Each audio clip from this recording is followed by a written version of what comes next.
ko naman gusto pumunta dun eh. Itong dalawa pinipilit ako. Ay naku, kilala ko yan sina Cherry at Apple. Pinagtitripan ka lang ng mga yan. Umupo ka na nga. Umupo ka na. Buti na lang, dumating ka.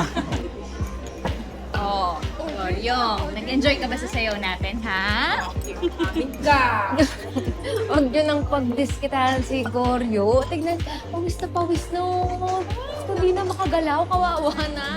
Kahit ano namang sayaw namin dito, hindi kami pinapansin. Eh, ang gusto niya ata, ikaw ang sasayaw sa kanya. Hindi ko carry yan. Hanggang waitress lang ako. No. Naku, chikadora ka. Kapag nag-isang taon ka na dito, kagaya ka na rin na. Ay, never! Give ko na yan sa inyo. Umalis na nga kayo. Naman kulit nyo. Sige na. Sige na nga, Hanap tabayaan kayo na ng natin iba. sila. Wala mo pera to eh. Oh, baby! Oo nga. Goryo! Sige na, sige na.